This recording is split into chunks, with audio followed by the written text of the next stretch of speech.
Oi pessoal, eu sou a Rita, eu sou do Centro Acadêmico da Ciência da Religião e hoje eu tô aqui para apresentar o terceiro episódio da série Ciência da Religião Responde. Esse episódio conta com a participação do professor André Muscoff falando sobre religião, gênero e sexualidade. Confere aí! Eu sou André Muscoff, professor do Departamento de Ciência da Religião da UFJF e trabalho com questões de gênero, religião e educação. Eu tinha feito um outro vídeo onde eu trabalhava mais as questões conceituais, o que é gênero e como isso se relaciona com religião e educação. E de repente o pessoal do Centro Acadêmico pode disponibilizar esse vídeo como uma faixa bônus. Mas eu queria aproveitar esse vídeo para o Cassir Responde para lançar mais algumas provocações e algumas perguntas, pensando especificamente como que religião, gênero e sexualidade se relacionam com a questão da religião e como elas impactam o contexto que a gente está vivendo nesse momento. Muitas pessoas dizem que a gente está num momento de crise, né? Uma crise política, uma crise econômica e agora também uma crise de saúde pública por conta da pandemia de Covid-19. Eu acho que todo mundo concordaria que sim, vivemos um momento de crise, embora essa crise pode ter, o que é a crise podem ser coisas diferentes para diferentes pessoas e a forma como as pessoas acham que a gente deveria lidar com essa crise também podem ser diferentes. Eu acho também que não é uma crise que está acontecendo agora, né? O que a gente está vivendo também é resultado de muitos processos que a gente vem vivendo nas últimas décadas, no último século, e que nos trazem nesse momento da história com essas condições e essas situações que a gente está vivendo de maneira concreta e que de alguma forma a pandemia de Covid-19 agudizou ou evidenciou de uma maneira que talvez não era tão perceptível para a maioria das pessoas até então, ou que não provocavam determinadas perguntas até então. A nossa pergunta então aqui é como que gênero e sexualidade são elementos que interferem na forma como o contexto que a gente está vivendo e particularmente a pandemia de Covid-19 afetam a vida das pessoas. Uma das coisas que a gente tem dito, por exemplo, é fique em casa, né? Se você puder, fique em casa. São orientações do campo, inclusive da saúde, para que menos pessoas se infectem, para que todas as pessoas não se infectem simultaneamente, isso não cause um colapso no sistema de saúde. Enfim, é uma forma da gente lidar com a pandemia e essa situação, essa crise de saúde pública. Agora, quando a gente pensa em gênero e sexualidade, fica em casa significa coisas diferentes para pessoas diferentes. A gente pode pensar isso, né, várias pessoas têm falado sobre isso, tanto com relação à classe social, com raça e etnia, enfim, com uma série de questões da identidade ou das formas de constituição das pessoas, das relações, de como elas vivem. Mas quando a gente pensa em gênero e sexualidade e a gente pensa no fica em casa, uma das questões que vem muito rapidamente é a própria questão da violência doméstica. Porque a gente sabe, todas as estatísticas mostram que os maiores índices de violência doméstica, e por isso é chamada de doméstica, acontecem em casa. E você pedir para as pessoas, especialmente para mulheres, pessoas LGBT e mais, ficarem em casa nesse momento, pode significar também expor essas pessoas a mais violência e a mais sofrimento, como também alguns dados e algumas estatísticas já têm mostrado, né? O aumento do número de casos e situações de violência doméstica envolvendo mulheres, envolvendo pessoas LGBT e mais. Uma outra questão que eu vi outro dia foi que nesse período de isolamento, pensando que o isolamento, né, como a gente falou antes, é uma das formas de prevenção e de lidar com a situação de crise na saúde pública por conta da pandemia, tem evidenciado que na academia, homens,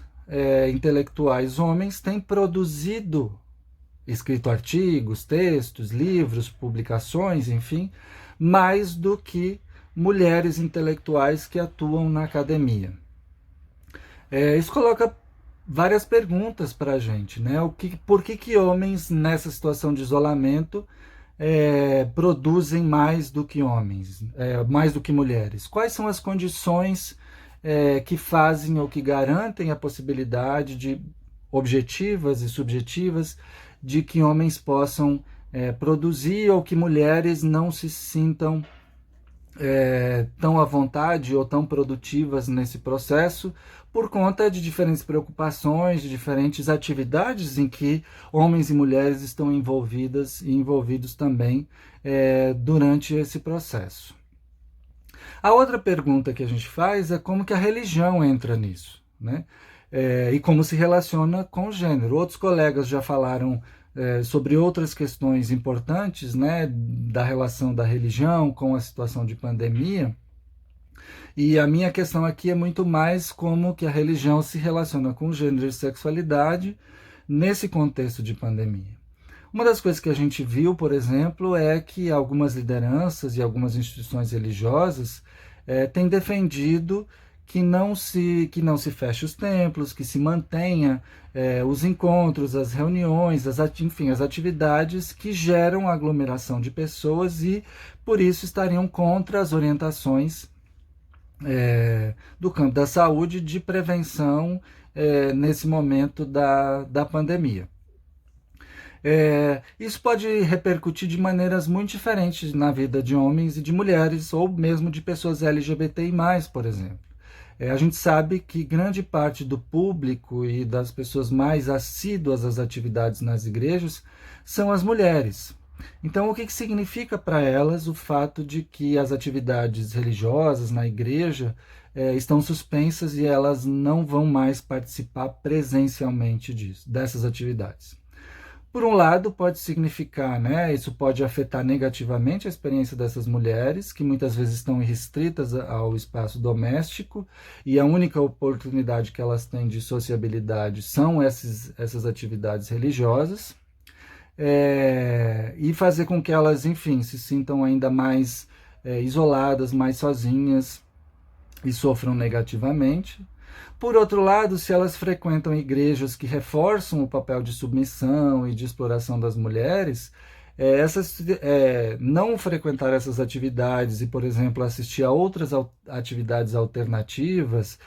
pode gerar nessas próprias mulheres uma sensação de que há outras possibilidades, de que há outras alternativas, e elas podem passar, inclusive, a questionar determinadas questões que são defendidas ou são pregadas nos seus grupos ou nas instituições religiosas das quais elas pertencem. Ou seja, é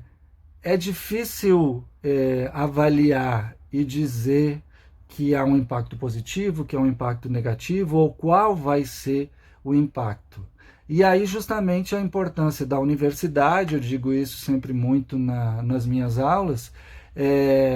do nosso papel enquanto pessoas que estão estudando e que estão pesquisando esses assuntos, de que a gente ofereça, utilize, aplique essas ferramentas de análise, de estudo, como são as categorias de gênero, sexualidade e a própria religião, para que a gente possa entender melhor, perceber o que está acontecendo, analisar, refletir sobre isso e, de uma certa forma, também poder devolver isso para a sociedade em um diálogo constante, para que a gente se torne cada vez uma sociedade mais justa, mais inclusiva, mais igualitária e menos violenta. Então essas são questões importantes a serem consideradas nesse contexto de pandemia que a gente está vivendo, e por isso a importância da gente se apropriar desses instrumentais, dessas ferramentas na área de gênero e sexualidade, na sua relação com religião, na sua relação com educação, mas com qualquer outra dimensão da vida também, para que a gente possa ter uma melhor compreensão da realidade para melhor poder articular as nossas respostas e encontrar alternativas para que a gente siga avançando e crescendo em relações justas, em relações de igualdade, que reconheçam o direito de todas as pessoas e que deem a elas todas as condições e as possibilidades de fazerem as escolhas que julguem ser mais importantes para a sua vida.